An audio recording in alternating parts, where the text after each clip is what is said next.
Good morning, नमस्कार। आप देख रहे होंगे आज जो टॉपिक है, आज उत्तराखंड के पेपर है। मैंने सोचा था एक एक दो दो पेपर आपको मैं कराता चलूंगा, तो इसलिए जो पेपर है उत्तराखंड वन आरक्षी का पेपर है जो 14 फरवरी 2021 को हुआ था, तो हम उसे सॉल्व करने जा रहे हैं। देखिए 100 क्वेश्चन है इसमें, आप ध्यान दीजिएगा।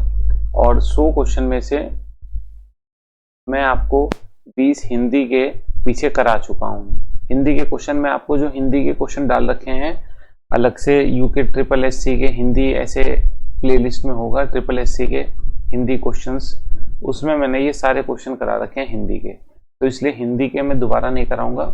उसके आगे जो उत्तराखंड के और जो जीएस के क्वेश्चन आए हुए हैं वो मैं कराऊंगा। लगभग इसमें 80 क्वेश्चन होंगे। ठीक है, तो चलिए शुरू करते हैं। आ जाइए।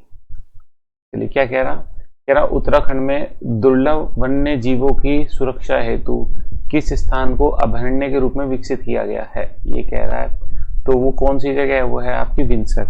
विंसर अल्मोड़ा में आप जानते हैं वन्यजीव विहार बना हुआ है, जिसकी स्थापना 1988 में हुई थी। ठीक बात है। विंसर कितने वर्ग किलोमीटर में? 47 वर्ग किलोमीटर में फैला हुआ है ये आपका वन्यजीव विहार। ठीक है, चलिए नेक्स्ट कह रहा भारत में दल विहीन लोकतंत्र का सुझाव किसने दिया था? देखिए इसमें आपका जो एप्रोप्रिएट आंसर है वो है जयप्रकाश नारायण। जयप्रकाश नारायण ने दल विहीन लोकतंत्र का सुझाव दिया था। अगर आपसे पूछे कि दल विहीन लोकतंत्र सबसे पहले ये शब्द ये पर चर्चा किसने करी है, तो आप कहना सबसे पहले एमएन राय ने इसकी शुरुआत की थी। ठीक बात है, एमएन राय ने, याद रखिएगा। टिहरी राज्य प्रजामंडल की स्थापना हुई थी। टिहरी राज्य प्रजामंडल की स्थापना देहरादून में हुई थी 23 जनवरी 1939 को, और स्थापना करने वाले थे आपके श्रीदेव सुमन। ठीक है, कोई दिक्कत नहीं, मेरे ख्याल से नहीं। ठीक है, इससे एक आधा क्वेश्चन और देख लीजिए। ठीक बात है, श्रीदेव सुमन ने दिल्ली में एक विद्यालय बनाया था जिसका नाम था दिल्ली में, ठीक बात है, उसका नाम था देवनागरी महाविद्यालय। देवनागरी महाविद्यालय, इसकी स्थापना दिल्ली में श्रीदेव सुमन ने की थी, याद रखिएगा।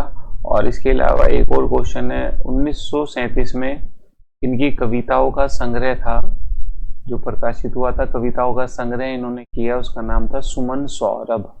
क्या नाम था?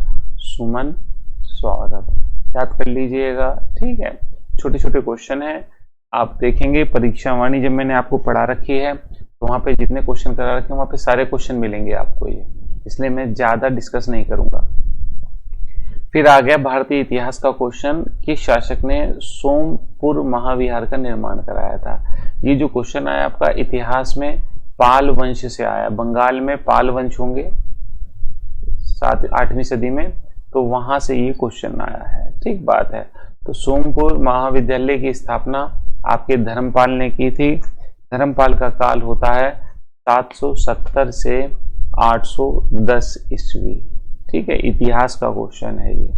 आपसे पूछे सोमपुर महाविद्यालय, अगर जो मैं वर्तमान में बात करूं तो वर्तमान में ये महाविद्यालय पहाड़पुर पे है। कहां पर है? पहाड़पुर। पेपर में एक आध बार सेंटर में पूछा गया है पहाड़पुर कहाँ है। पहाड़पुर आपका बांग्लादेश में है। ठीक है, तो ये महाविद्यालय वर्तमान में बांग्लादेश में चला गया है, कोई दिक्कत। इस महाविद्यालय की खोज 1979 में कनिंगम ने की थी। कनिंगम महोदय कौन है? मैं आपको पढ़ा चुका हूं, भारतीय पुरातत्व के जनक यही माने जाते हैं, कनिंगम महोदय। ठीक है, अब बात कर रहे हैं धर्मपाल की, तो धर्मपाल ने एक और महाविद्यालय बनवाया था जिसका नाम था विक्रमशिला। ठीक है, ये भी आपको याद रख लेना चाहिए। बस बनवाई थी बै से विक्रमशिला, से सोमपुरा, ये दोनों ही इनके इम्पोर्टेंट हैं। ठीक है, कहाँ पे है विक्रमशिला? तो आप बताएंगे विक्रमशिला बिहार के भागलपुर में है। बिहार के भागलपुर बिहार में है ये। ठीक है, इसमें 1203 में किसने आग लगा दी थी? 1203 में बख्तियार खिलजी ने इसको जला दिया था, आपको याद हो अगर, जो बख्तियार खिलजी ने। ठीक बात है, जब दिल्ली सल्तनत की स्थापना होगी तुर्क आएंगे, तो ये बख्तियार खिलजी जो है मोहम्मद गोरी का एक सेवक होगा, एक ये होगा और एक होगा आपका कुतुबुद्दीन ऐबक। कुतुबुद्दीन ऐबक तो गोरी के बाद शासक बनेगा, जबकि बख्तियार खिलजी पूर्वी भारत पर कब्जा करने के लिए आएगा, जबकि कुतुबुद्दीन ऐबक दिल्ली के क्षेत्र का था मलिक सिपा सलार। ठीक होगी बात। विक्रमशिला विश्वविद्यालय का पूरा नाम आप देखेंगे तो इसका नाम है दीपंकर आतिश महाविद्यालय, ऐसे नाम है। ठीक है, तो इसके ना एक शिक्षक थे जिनका नाम था दीपंकर श्रीज्ञान। ठीक है, इंपॉर्टेंट थे दीपंकर श्रीज्ञान। ये ना तिब्बत गए थे एजुकेशन देने के लिए, बौद्ध धर्म की शिक्षा के लिए तिब्बत गए थे। दीपंकर कई बार पूछे जा चुके हैं। ठीक है, इससे ज्यादा आपको कुछ नहीं पढ़ना है इसमें। उसके बाद कह रहा कौन सा जो रास्ता है उत्तराखंड में रेल मार्ग से जुड़ाव नहीं है। देखिए काठगोदाम तक रेल है, ठीक है। ये काशीपुर रेल है, खटीमा, हाँ ठीक है। ये हरिद्वार रायवाला डोईवाला चलती है। ये रामनगर रेल नहीं जाती, रामनगर नैनीताल नहीं जाती, तो इसलिए ये तीनों तो गलत हैं, यही सही होगा। ठीक है, उसके बाद किस क्षेत्र में मैंग्रोव वन नहीं पाए जाते। ठीक है, देखिए मैंग्रोव वन की बात करूं तो ये क्वेश्चन ना मुझे गलत लगा। इधर ब्रह्मपुत्र और गंगा के डेल्टा में मैंग्रोव वन मिलते हैं। ठीक है, सबसे ज्यादा मैंग्रोव वन का क्षेत्र भी यही है, सुंदरवन का डेल्टा। उसके बाद अगर जो दूसरा बात करूं उड़ीसा में, तो उड़ीसा के महानदी क्षेत्र में भी मैंग्रोव वन मिलते हैं। इधर कावेरी के क्षेत्र में भी मैंग्रोव वन मिलते हैं। ठीक बात है, और गोदावरी के क्षेत्र में भी मैंग्रोव वन मिलते हैं। तो ये क्वेश्चन कुछ मुझे संशय वाला लगा कि चारों ही क्षेत्रों में अगर जो आप देखेंगे तो मैंग्रोव वन पाए जाते हैं। अगर जो मैंग्रोव वन की बात करूं मैं अगर, तो भारत में 59% मैंग्रोव वन बंगाल की खाड़ी में मिलते हैं। आप जानते हैं पश्चिम बंगाल में सबसे ज्यादा मिलते हैं, बंगाल की खाड़ी में सबसे ज्यादा मैंग्रोव वन मिलते हैं। ठीक है, 23% ही भारत में पश्चिमी तट पर मैंग्रोव वन है। तो ये सारा पश्चिमी तट है, और 18% आपके अंडमान निकोबार में मिलते हैं, 18%। ठीक है, तो आप देख लीजिएगा, ये क्वेश्चन मुझे डाउट लगा, कुछ संशय है। उत्तराखंड की राज्य तितली है।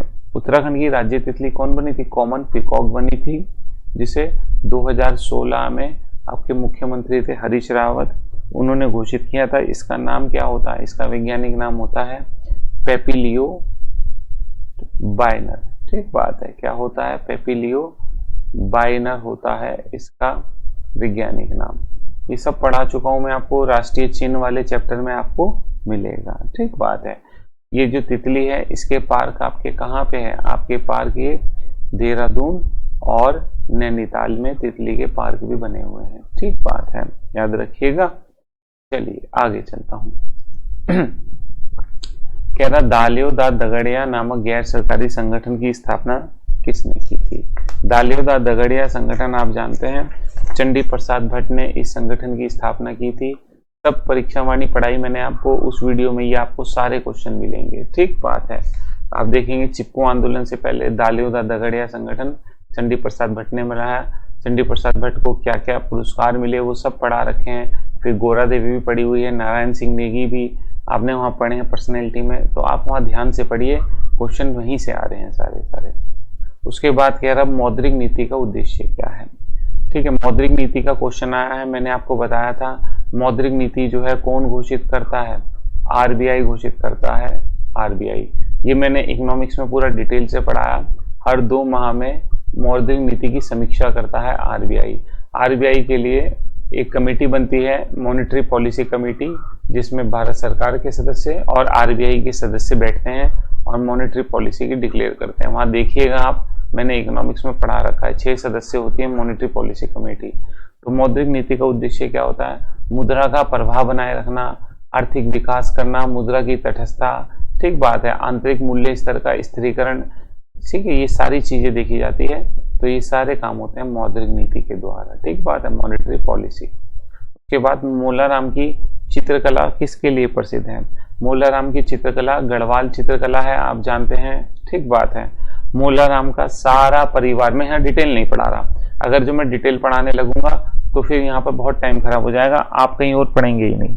जो क्वेश्चन नहीं पढ़ा है मैं उन्हीं की डिटेल बताऊंगा ज्यादा। तो मोलाराम की चित्रकला का मैंने सारी डिटेल और सारा, कब मोलाराम 1774 से 1833 तक मोलाराम के परिवार के कौन कौन लोग थे, किस समय आए, कैसे कैसे आए, ये सब मैंने पढ़ा रखा है, आप कृपया उत्तराखंड की वीडियो में देखें। कह रहा है MS वर्ड में किसी डॉक्यूमेंट को पूरा सेलेक्ट करने के लिए कंट्रोल A का प्रयोग करते हैं, आप जानते हैं, ठीक है, ये इंपॉर्टेंट हो जाता है। फिर इसमें कंट्रोल H है, ये भी आप देख लीजिए। Control H find and replace के लिए की प्रयोग होती है, एक बार पेपर में ये पहले आ चुकी, तो आपको ये भी याद कर लेनी चाहिए, ठीक है। फिर है कंट्रोल S। कंट्रोल S जो होता है आपका, ये होता है आपका सेव के लिए, ठीक है, याद कर लीजिएगा। और देखिए दो होते हैं, एक होता है सेव और एक होता है सेव एज, ठीक है, दोनों की आपको याद होनी चाहिए। कंट्रोल S होता है सेव के लिए, या ये नहीं करते तो आप करेंगे शिफ्ट के साथ में F12 दबाएंगे तो भी आपका सेव होगा, ठीक बात है। और अगर जो आप खाली F12 दबाते हैं तो वो सेव एज होगा, ठीक बात है, याद रखिएगा, ठीक है।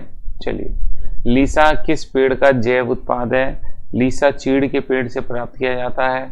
उत्तराखंड में 700 से 1400 मीटर की ऊंचाई पर लीसा के चीड़ के पेड़ पाए जाते हैं। उत्तराखंड में सर्वाधिक पेड़ों में है ये आपको उत्तराखंड के वन संपदा में मैं आपको ये पढ़ा चुका हूँ।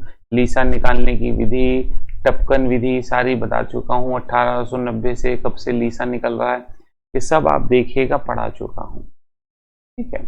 देखिए नेक्स्ट क्वेश्चन रीजनिंग का, A B छोड़कर C, D छोड़कर E, F छोड़कर G, तो H छोड़कर I ऊपर आ जाएगा। जिसमें भी I हो वो हो गया। 28, 26, 24, 22, 20, I/20 हो गया आपका आंसर। उसके बाद नेक्स्ट कह रहा है ब्रह्मदेव किस वंश से संबंधित था? यही तो कह रहा है, ब्रह्मदेव कत्यूरी वंश से संबंधित था, ठीक हो गई बात। अब आप इसे देखिए ब्रह्मदेव की यहाँ पे बात आई है कत्यूरी राजवंश की, तो आप कहिए जरा सा मैं आपको दिखा देता हूँ कत्यूरी राजवंश से संबंधित क्या क्वेश्चन हो सकते हैं।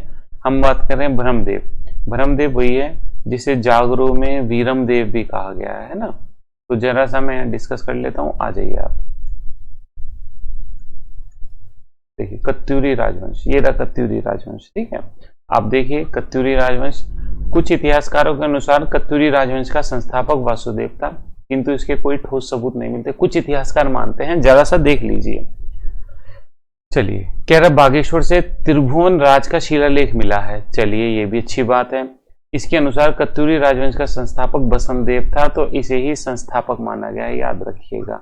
किस शिलालेख के अनुसार? त्रिभुवन राज के शिलालेख के अनुसार, याद कर लीजिएगा।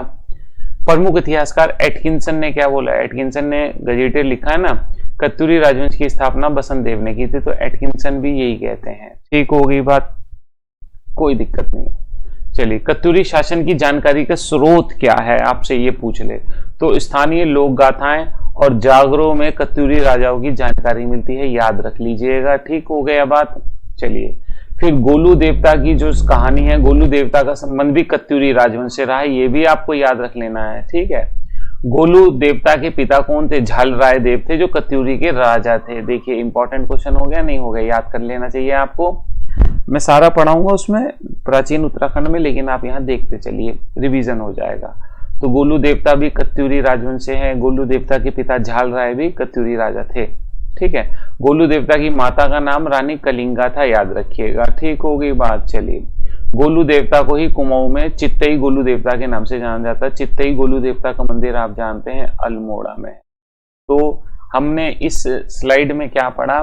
कत्यूरी राजवंश का संस्थापक कई इतिहासकार वासुदेव को मानते हैं, जिसके सबूत नहीं मिलते हैं। फिर त्रिभुवन राज का एक शिलालेख मिलता है बागेश्वर से। कहां से मिलता है? बागेश्वर से। उसमें कत्यूरी राजवंश का संस्थापक बसंत देव को माना गया है, ठीक बात है। एटकिंसन ने भी हिमालयन गजेटियर लिखा ना, एटकिंसन ने शायद 1882 में, है ना। तो एटकिंसन ने भी किसे माना है? बसंत देव को कत्यूरी राजवंश का संस्थापक माना है। चलिए, कत्यूरी राजवंश के इतिहास जानने के मुख्यतः स्रोत क्या है? कह रहा लोक गाथाएं हैं और जागर है, इनसे ही जानकारी मिलती है। गोलू देवता हुए कत्यूरी राजवंश से संबंधित। गोलू देवता के पिता का नाम झाल राय था, जो कत्यूरी राजा थे। माता का नाम रानी कलिंगा थे। चित्तई गोलू मंदिर, न्याय का गोलू मंदिर, यही है कत्यूरी राजवंश में राजा के लड़के थे ये, ठीक है। चलिए आगे चलता हूं। राजूला मालूशाही की कहानी भी प्रेम कहानी है, ये भी कत्यूरी राजवंश से संबंधित है। कैसे? जो मालूशाही थी वो कत्यूरी राजवंश के राजकुमार थे मालूशाही, ठीक बात है। और रजूला कौन थी? रजूला भोट क्षेत्र चमोली यानी कि भोटिया क्षेत्र की चमोली की राजकुमारी थी। कौन? आपकी रजूला। रजूला हुई चमोली की और मालूशाही कत्यूरी राजवंश के हुए, ठीक है। इनकी प्रेम कहानी प्रचलित है। तो देखिए लोक गाथाएं और जो प्रचलित है उन कहानियां, उनमें इनका नाम मिलता है। मध्य काल तक आते आते कत्यूरी राजवंश कमजोर हो गया। ये 7वीं से लगभग 11वीं सदी तक रहेगा आपका कत्यूरी राजवंश। 11वीं सदी में कमजोर होने लगेगा और इनका राज्य कई शाखाओं में बढ़ जाएगा।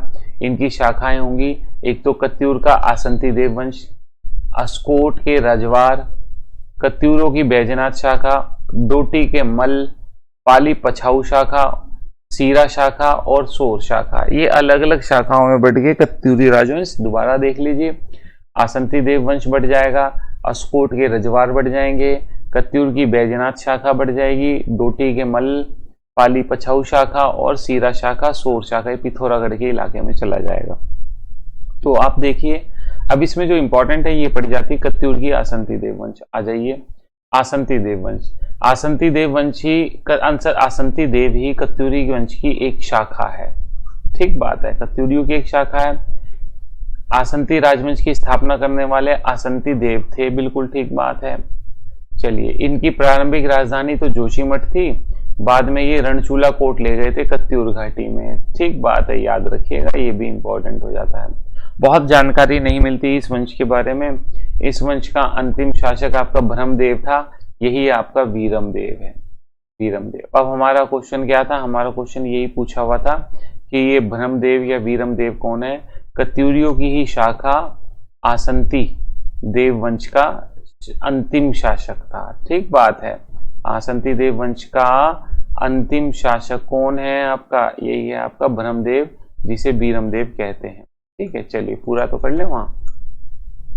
चलिए, ब्रह्मदेव बहुत अत्याचारी शासक था, अपनी जनता को अनेक कष्ट देता था। अच्छा, ठीक है। लोक गाथा और जागरों में इसे वीरमदेव या ब्रह्मदेव को वीरमदेव या वीरदेव कहा गया है, ठीक बात है। चलिए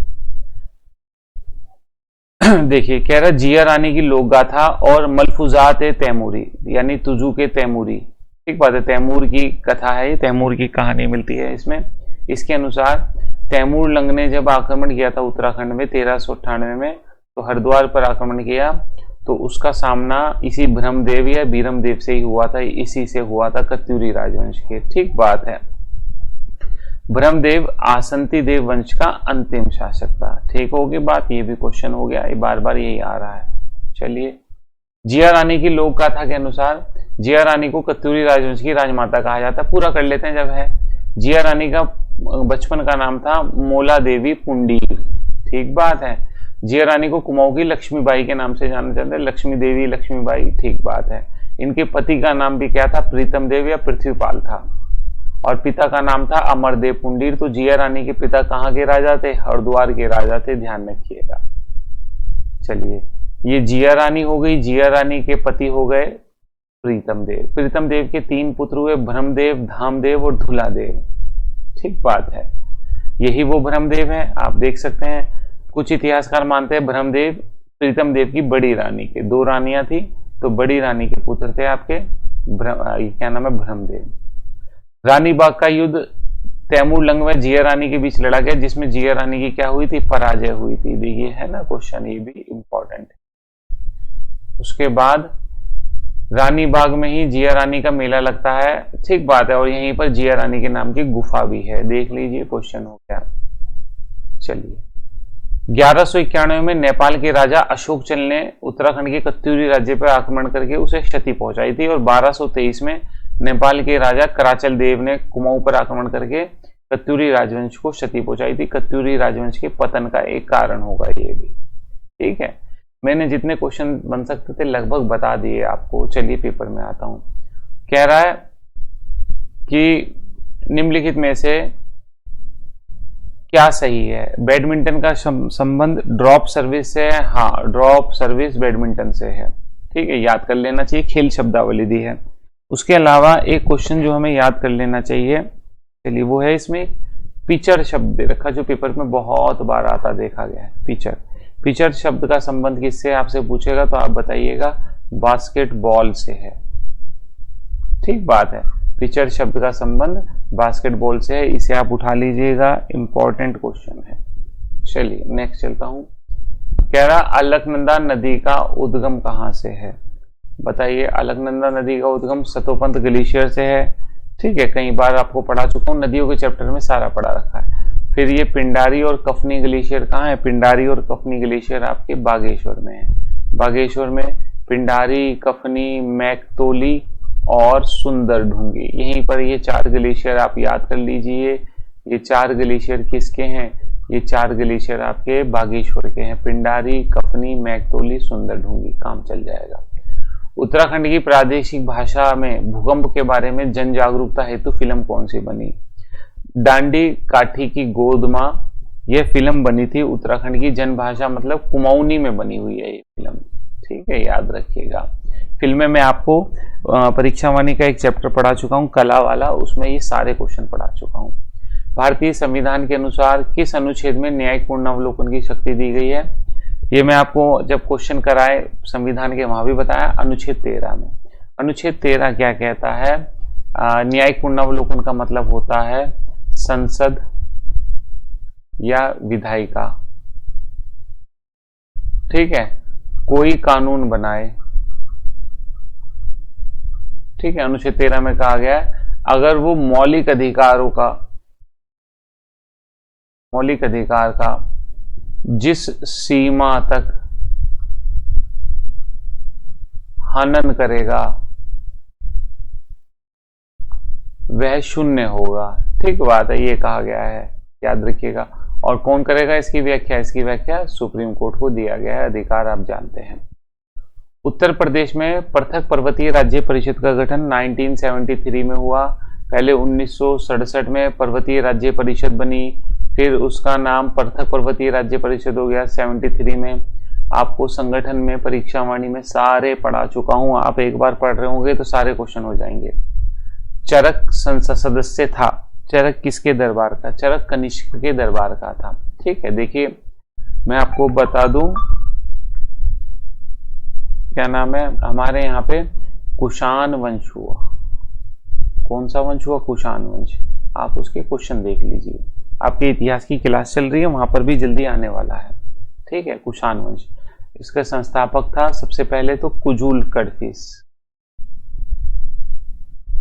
ठीक बात है। दूसरा था आपका विम कडफिस और तीसरा होगा कनिष्क। ठीक बात है। कनिष्क का काल होता है 78 से 101 ईस्वी। जैसे ही हम प्राचीन भारत में ईस्वी में जाएंगे तो हमें कनिष्क मिलेगा।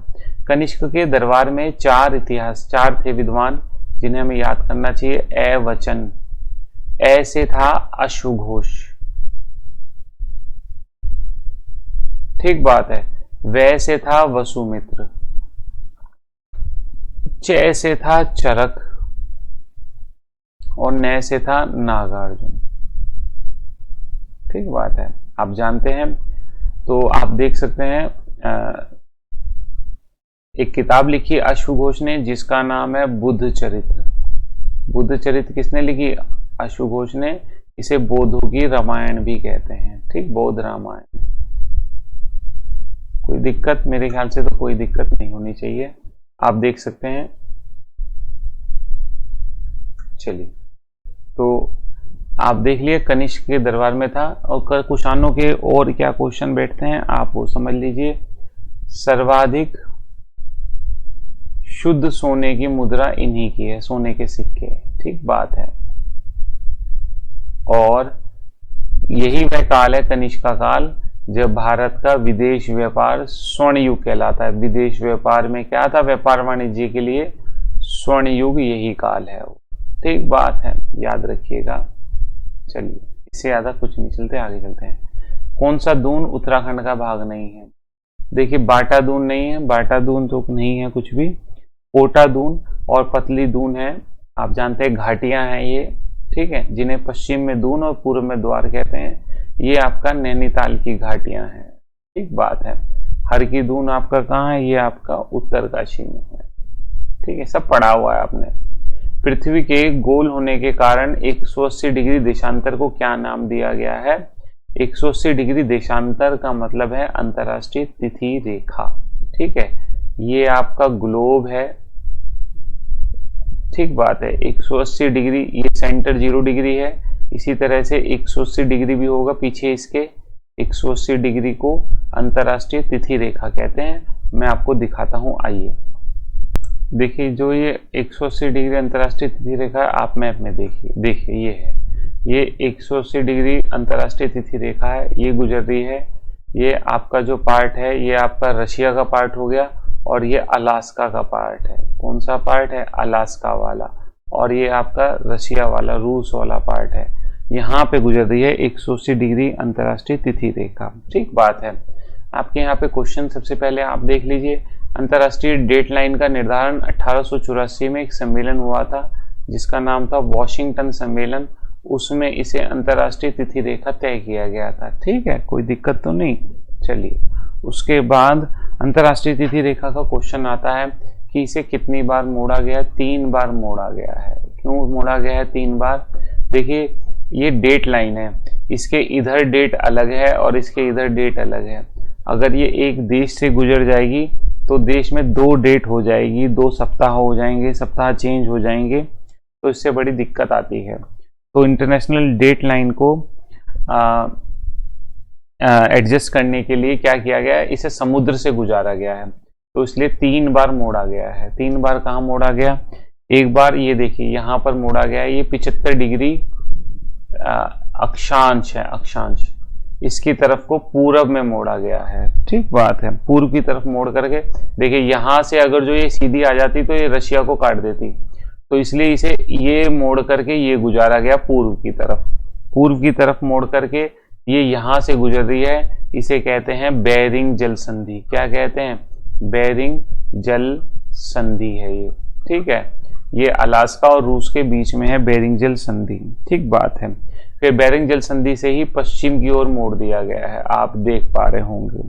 ठीक बात है। फिर ये पश्चिम की ओर मोड़कर सीधा कर दिया गया है। उसके बाद नीचे आने के बाद 2 बार तो यहाँ हो गया, एक बार ये हो गया, एक बार ये हो गया, 2 बार हो गया, और तीसरी बार मोड़ा गया यहाँ पर। ये सीधी आ रही थी, फिर मोड़ा गया है। फिर कहाँ मोड़ा गया है? पूरब की ओर। आप देख सकते हैं पूरब की ओर मोड़ा गया है। तो कहाँ पे? यहाँ पे न्यूजीलैंड और फिजी के बीच में सेपरेशन करने के लिए, न्यूजीलैंड और फिजी को बचाने के लिए मोड़ा गया है। ठीक बात है, बचाने के लिए। तो याद रखिएगा 3 बार मोड़ा गया है, एक बार उत्तर में, 2 बार उत्तर में और एक बार दक्षिण में। ठीक बात है। आप देख सकते हैं यहाँ पर प्रशांत महासागर में मोड़ा गया है, प्रशांत महासागर है। ठीक है, यहाँ पे नीचे मोड़ा गया है। कोई दिक्कत? मेरे ख्याल से तो कोई दिक्कत नहीं होनी चाहिए।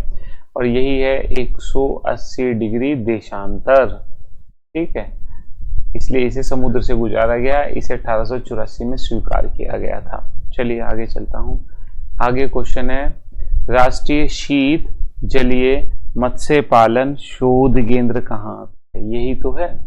ठीक है, देखिए राष्ट्रीय शीत जलीय यानी ठंडे पानी की मछली पालन का शोध केंद्र भीमताल में है। ये राज्य सरकार की नहीं है, राष्ट्रीय लिखा है तो ये केंद्र सरकार की है।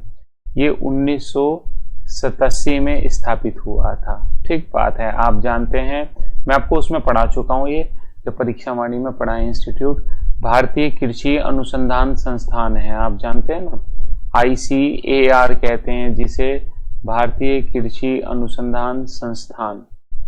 ठीक बात है, जिसे हम क्या कहते हैं? जिसे हम ICAR के नाम से जानते हैं।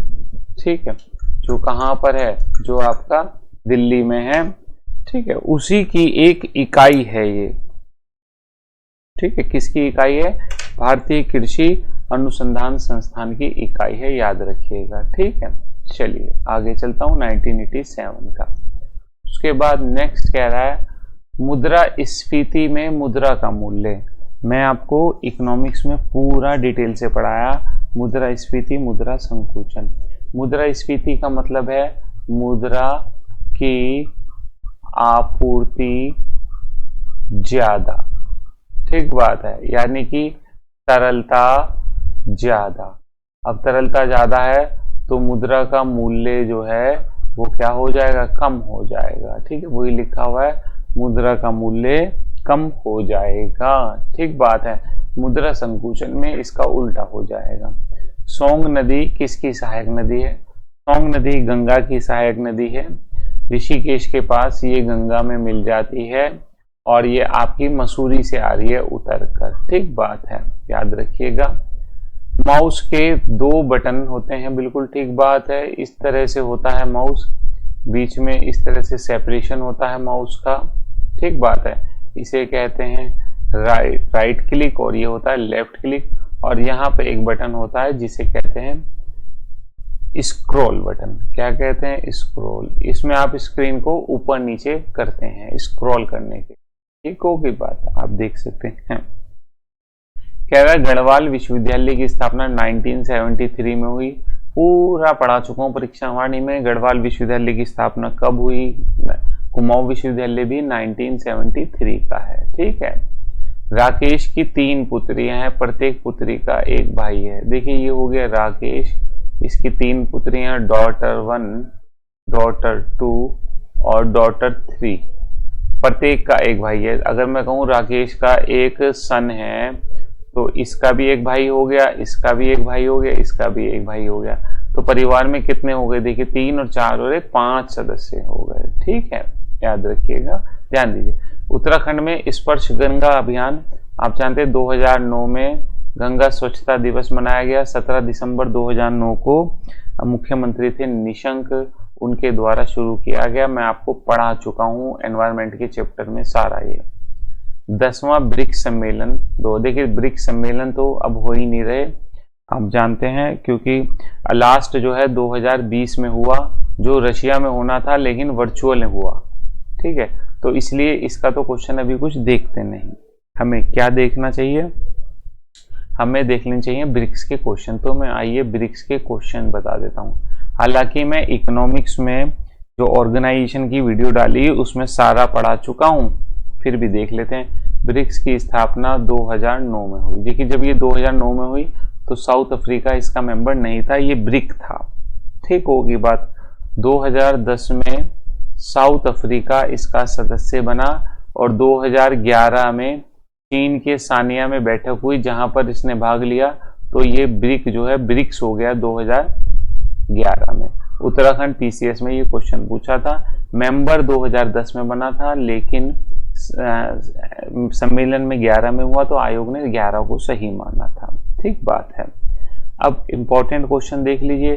2009 में बना था, हालांकि 2006 में तैयारी हो गई थी, 9 में बना था। उसके बाद आपसे पूछे कि ब्रिक्स का सम्मेलन पहला कहाँ हुआ था? पहला सम्मेलन एक बार पेपर में पूछा गया है, तो आप बताइएगा। ये के तेरीन वर्ग में हुआ था। ये के तेरीन वर्ग कहाँ है? रूस में है, वहां पर हुआ था। ठीक बात है। फिर क्वेश्चन आता है कि भारत में कब कब हुआ? तो भारत में चौथा हुआ था, एक तो 2012 में, जो आपको याद कर लेना चाहिए, और एक 8वां हुआ 2016 में। जो ये हुआ था, ये नई दिल्ली में हुआ था 2012 में, और 16 में गोवा में हुआ था, गोया में हुआ था 2016 में। ये आपको याद कर लेने चाहिए। कोई दिक्कत? मेरे ख्याल से तो कोई दिक्कत नहीं। ठीक है। फिर एक क्वेश्चन और आता है, एक ब्रिक्स बैंक भी है। ठीक है, जो हमें देख लेना चाहिए जरा सा। जब आयोग ने वहां से क्वेश्चन डाला है तो हो सकता है उठाकर डाल दें। देखिए 15 जुलाई 2014 को फोर्टालेजा ब्राजील में जगह है। कौन सी जगह है? Fortaleza, Brazil.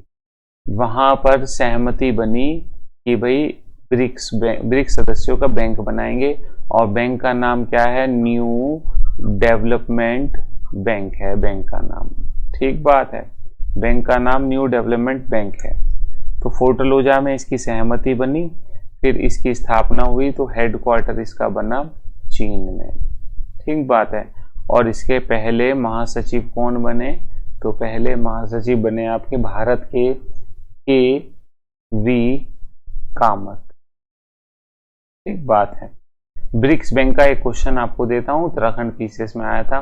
ये जो 5 सदस्य हैं, इस बैंक की स्थापना में कितना कितना शेयर है सबका, या बराबर शेयर है या अलग अलग शेयर है, आपको चेक करना चाहिए। ठीक बात है, क्वेश्चन दे रहा हूं, एक याद करिएगा। चलिए आगे चल रहा हूं। कह रहा है हिंदी के किस महीने में फूलदेई? फूलदेई चैत के महीने मनाते हैं, जब नए फूल आते हैं, हिंदू नव वर्ष शुरू माना जाता है, तभी क्या मनाते हैं? फूलदेई त्योहार को मनाया जाता है। कहीं आप बैसाख लगा दें। हरिद्वार पर आधारित न्यूज इन इंडिया पुस्तक के लेखक कौन है? जॉब फ्रांसिस वाइट जो हैं, हरिद्वार पर आधारित एक पुस्तक है, याद कर लीजिएगा। जू का तू कई बार आ चुकी है ये कोई पुस्तक। ठीक है, चलिए। कह रहा संयुक्त राष्ट्र संघ की स्थापना कब हुई थी? संयुक्त राष्ट्र संघ की स्थापना सैन फ्रांसिस्को में हुई थी, आप जानते हैं। यूएनओ डे 24 अक्टूबर 1945 को इसकी स्थापना हुई। इसने राष्ट्र संघ का स्थान लिया था। ठीक बात है। हेडक्वार्टर कहाँ है? हेडक्वार्टर इसका मैनहट्टन द्वीप। मैनहट्टन द्वीप कहाँ पे? न्यूयॉर्क में है। ठीक बात है। आपसे पूछे यूएनओ के मेंबर, तो आप कहेंगे मेंबर जो है 193 सदस्य मेंबर। ठीक बात है, 193 है। कह रहा भारतीय सैन्य अकादमी ने कार्य करना प्रारंभ कब किया? ये मैं आपको पढ़ा भी चुका हूं पहले भी। चलिए देखिए, 1 अक्टूबर 1932 को काम करना शुरू किया। ठीक बात है। देखिए मैं आपको क्वेश्चन बता दूं, अगर जो इंग्लैंड में एक एकेडमी है, रॉयल मिलिट्री एकेडमी। ठीक बात है, क्या नाम था? Royal military academy. उसी की तर्ज पर इंडियन मिलिट्री एकेडमी की स्थापना हुई। नंबर 1 बात। एक कमेटी बनी 1931 में, जिसके अध्यक्ष थे फिलिप सेथवुड। कौन थे? फिलिप सेथवुड थे। और इन्हीं की रिपोर्ट पर 1 अक्टूबर 1932 को इसकी स्थापना हुई है। ठीक बात है, पर एक बात हो गई। फिर उद्घाटन जो हुआ था वो हुआ था 10 दिसंबर 1932 को, और उद्घाटन भी फिलिप सेथवुड ने ही किया था, याद रखिएगा। ठीक बात है। उसके बाद आपसे पूछे इस अकादमी के पहले कमांडेंट कौन थे? पहले कमांडेंट। ठीक बात है, तो आप बताइएगा। पहले कमांडेंट LP कॉलिंस थे। ठीक है, मेरे ख्याल से तो आपको समझ आ गया होगा। यही क्वेश्चन इंपॉर्टेंट होते हैं। बिंबिसार का संबंध किस वंश से था? ठीक बात है, हर एक वंश से था। देखिए 6ठी शताब्दी ईसा पूर्व में, मैं आपको पढ़ा भी रहा हूं इतिहास कि, तो 6ठी शताब्दी ईसा पूर्व में हमारे यहाँ पे एक हर्यक वंश का उदय होगा। कौन सा वंश का? हर्यक वंश का। कब की बात है? 6ठी शताब्दी ईसा पूर्व। ठीक बात है। हर्यक वंश का संस्थापक होगा, पहला राजा होगा, जिसका नाम होगा बिंबिसार। कोई दिक्कत? मेरे ख्याल से कोई दिक्कत नहीं। जिसका काल इतिहास में 544 से 492 ईसा पूर्व बैठता है। ठीक बात है। ये बिहार में राजगृह को अपनी राजधानी बनाएगा। राजगृह भी कहते हैं उसे, और गिरिब्रज भी कहते हैं उसे। ठीक हो गई बात, कोई दिक्कत नहीं मेरे ख्याल से। इसकी इतिहास में उपाधि श्रेणिक है। ठीक बात है। चलिए, भारतीय इतिहास में श्रेणिक से पता लगता है शक्तिशाली था। पहला राजा जिसने स्थायी सेना दिखाई देती है हमें, वो है आपका बिंबिसार है। ठीक बात है। बिंबिसार के दरबार में एक वैद्य भी होगा, जिसका नाम होगा जीवक। ठीक बात है। जीवक क्या था? वैद्य था। जीवक किसका पुत्र था? IAS में पूछा, UPPCS में। जीवक किसका पुत्र था? तो जीवक बिंबिसार का पुत्र था। आप कहेंगे क्या मतलब? वैशाली की एक नृत्यांगना थी। वैशाली की नृत्यांगना थी, जिसका नाम था आम्रपाली। क्या नाम था? आम्रपाली। ठीक बात है। आम्रपाली को उठा लाएगा कौन? बिंबिसार। ठीक बात है। और इससे शादी कर लेगा बिंबिसार, और इन्हीं से एक पुत्र होगा। उस पुत्र का नाम होगा आपका जीवक। ठीक बात है, याद रखिएगा, पेपर में पूछा गया था ये क्वेश्चन। कोई दिक्कत? मेरे ख्याल से कोई दिक्कत नहीं। बिंबिसार का लड़का होगा अजातशत्रु। इतिहास में आपको ये सब मिल जाएगा। इतिहास पढ़ रहे हैं आप, उसमें सब मिलेगा। अजातशत्रु 492 से 460 ईसा पूर्व इसका काल होगा। ठीक है, 492 से 460 ईसा पूर्व। इसे कुणिक कहते हैं और इसने अपने पिता की हत्या करी, तो इन वंश को पितृहंता भी कहते हैं। ठीक बात है, बाकी क्वेश्चन बाद में बताऊंगा। इनका एक लड़का होगा जिसका नाम होगा उदयन, पेपर में अक्सर पूछा जाता है। पाटलिपुत्र की स्थापना किसने की, तो आप बताएंगे पाटलिपुत्र का संस्थापक आपका उदयन था। ठीक है, कोई दिक्कत, मेरे ख्याल से कोई दिक्कत नहीं होनी चाहिए। चलिए, उसके बाद कह रहा गढ़वाल का पहला, यहाँ पर जो मूल लोग कौन है, नृजातीय समूह कौन सा है, ये पूछा गया है। ठीक बात है, तो गढ़वाल का पहला मूल समूह है कोल। कोल के बाद आए थे किरात लोग, तो सबसे पुराने कोल लोग हैं, पेपर में कई बार आ लिया। कह रहा स्वर्णिम चतुर्भुज योजना का संबंध किससे है, राष्ट्रीय राजमार्ग से है स्वर्णिम चतुर्भुज योजना का संबंध। देखिए, आपको मैं 2-3 चीजें बता दूं। एक, अटल बिहारी वाजपेयी आपके प्रधानमंत्री हुए, उन्होंने एक योजना शुरू की थी, प्रधानमंत्री ग्राम सड़क योजना। ठीक बात है, ये जो योजना शुरू की गई थी अटल बिहारी ने 25 दिसंबर 2000 को शुरू हुई थी। ठीक बात है, उसी तरह से सड़कों के विकास के लिए राष्ट्रीय राजमार्ग योजना 2001 में शुरू हुई। ठीक बात है, स्वर्णिम चतुर्भुज क्या है आपका, इस तरह से भारत है आपका। ठीक है, तो दिल्ली, मुंबई, चेन्नई और कोलकाता को जोड़ने वाला जो ये है, ये आपका चतुर्भुज का रूप ले रहा है, इसे ही स्वर्णिम चतुर्भुज। इसका दूसरा पार्ट है पूर्व पश्चिम उत्तर दक्षिण गलियारा। ठीक है, गुजरात के पोरबंदर से और सिलचर असम तक जोड़ेगा। ठीक बात है, ऊपर कश्मीर से कन्याकुमारी तक जोड़ रहा है ये आपका पूर्व पश्चिम उत्तर दक्षिण गलियारा। ये झांसी पर काटता है, ये मैं आपको सारा पढ़ा चुका हूं इकोनॉमिक्स की योजनाओं में, अगर जो आप ध्यान दें तो। ठीक बात है, तो ये है आपका उत्तराखंड में सिडकुल का हेडक्वार्टर कहाँ है, सिडकुल का हेडक्वार्टर देहरादून में, सब पढ़ा चुका हूँ इंडस्ट्री वाले में। मुद्रा का कार्य क्या होता है, मुद्रा का कार्य मूल्य की माप। ठीक है, मूल्य की माप, किसी वस्तु का क्या मूल्य है ये मुद्रा ही तो नापेगी। लेन देन का साधन, हाँ जी। मूल्य का संचय, हाँ जी। ये सारे काम होते हैं, मुद्रा का कार्य होते हैं। उसके बाद जोशीमठ ओली रोपवे कब शुरू हुआ, अक्टूबर 1993 को जोशीमठ ओली रोपवे शुरू हुआ, 4.15 किलोमीटर का।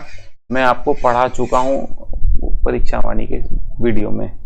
उसके बाद सेकेंडरी स्टोरेज युक्ति कौन सा उदाहरण नहीं है। देखिए यहां पर आप एक चीज समझ लीजिए, बस छोटा सा एक लाइन समझ लेंगे तो आपका काम हो जाएगा।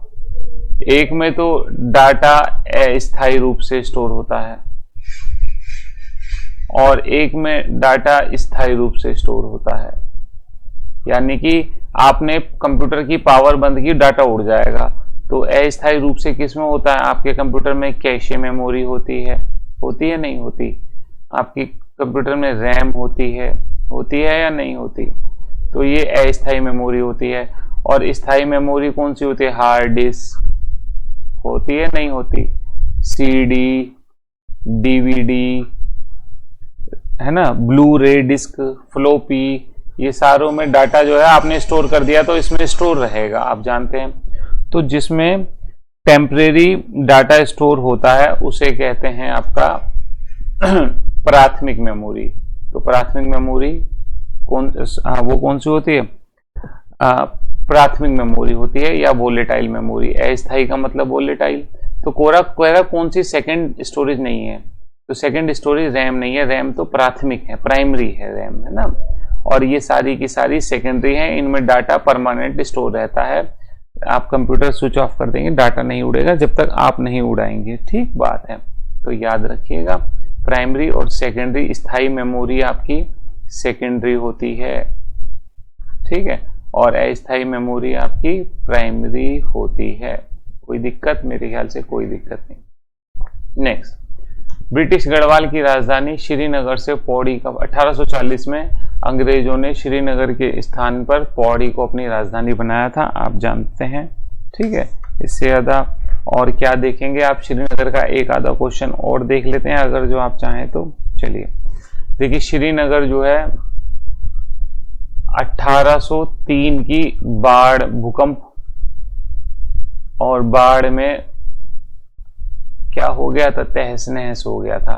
इसी भूकंप बाढ़ ने, प्राकृतिक आपदा ने पवार वंश के राजा प्रद्युमन शाह को पराजित करवा दिया था गोरखों के विरुद्ध। Number 1 question. 1894 में श्रीनगर में गोहना झील टूट गई थी और गोहना झील की बाढ़ आई थी 1894 में। ठीक बात है, एक अस्थायी झील बन गई थी। फिर श्रीनगर का दोबारा निर्माण किया 1895 में।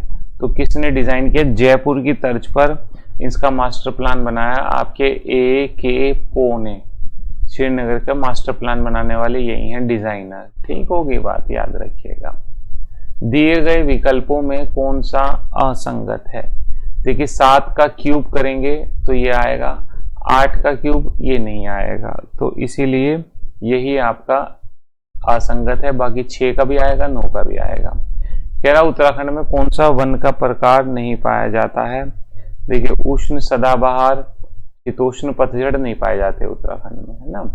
अल्पाइन, कोणधारी सब पाए जाते हैं, ये नहीं पाए जाते। वनों के चैप्टर में आपने सब पढ़े हुए हैं। कह रहा प्रथम पर्यावरण अनुकूल जैव ईंधन विमान किन 2 शहरों के बीच उड़ाया गया था। चलिए आपको दे रहा हूं मैं, आप बताइएगा सोचकर कि कहाँ उड़ाया गया था। जैविक ईंधन से, दिल्ली से देहरादून उड़ाया गया था जैविक ईंधन से या नहीं, चेक करिएगा। ठीक है, चलिए देखिएगा।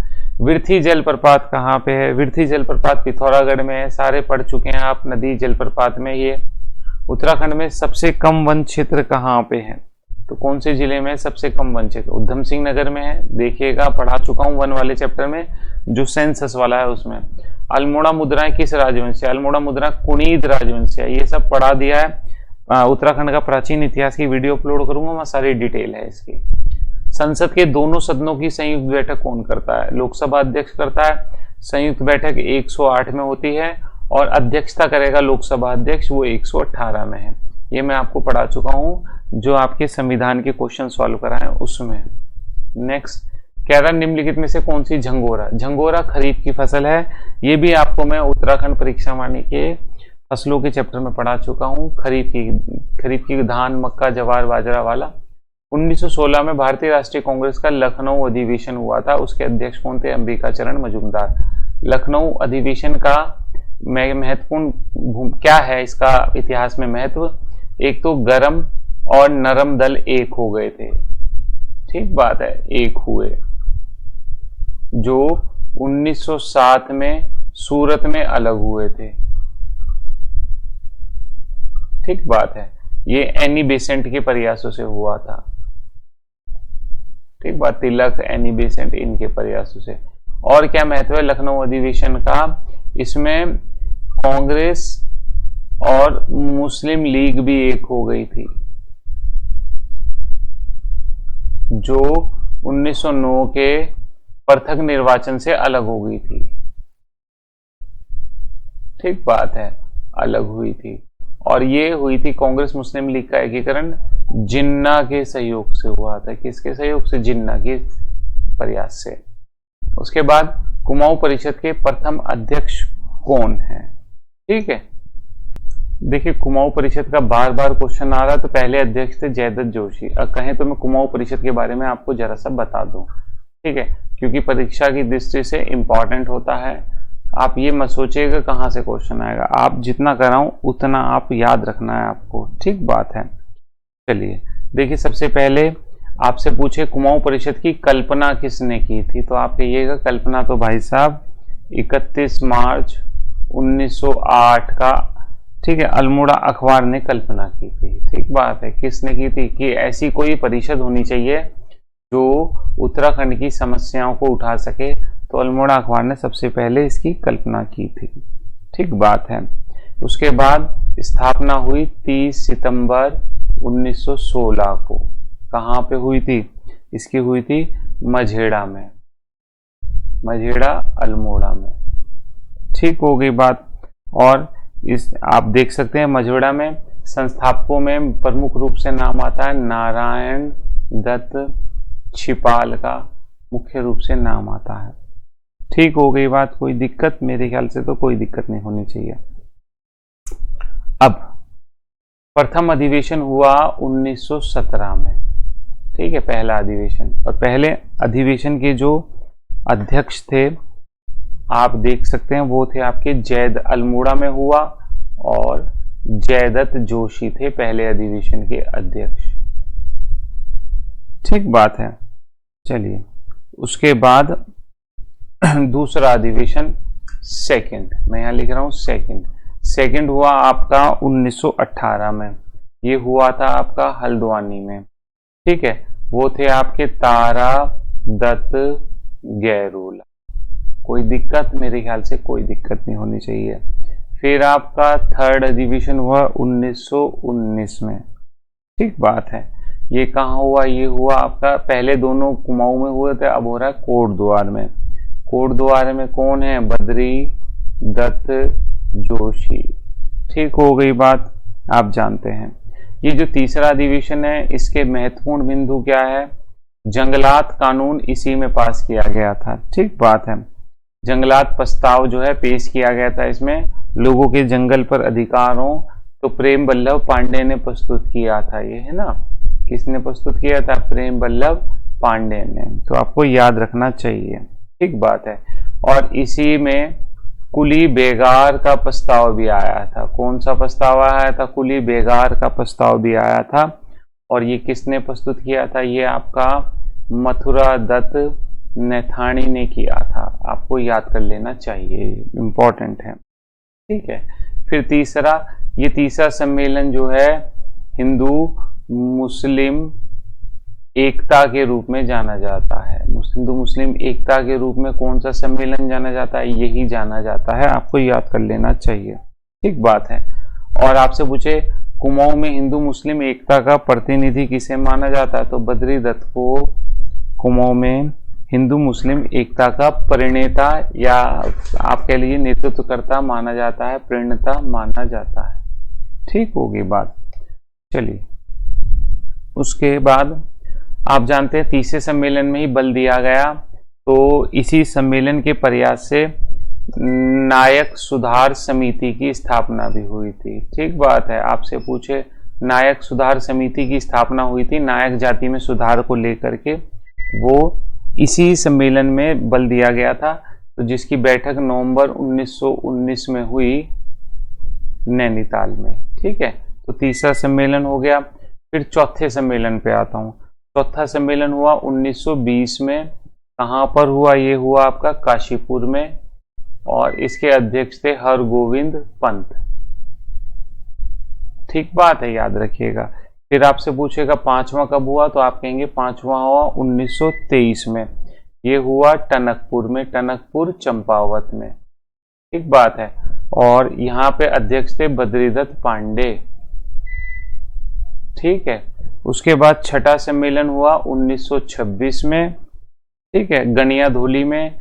गनियाधोली कहाँ है? गनियाधोली रानीखेत में है, जहां पर यह सम्मेलन हुआ और अध्यक्ष थे मुकंदी लाल। ठीक है, मैं इसे इतना छोड़ रहा हूँ, वीडियो बड़ी हो रही है। 1926 में कांग्रेस में विलय हो जाएगा, मैं इसे इतना छोड़ रहा हूँ, है ना। अगली वीडियो में इसे पूरा करूंगा, वीडियो बड़ी हो रही है, याद रखिएगा। 26 में कांग्रेस में विलय हो गया था कुमाऊं परिषद का। ठीक है, ध्यान रखिएगा अपना। Thank you.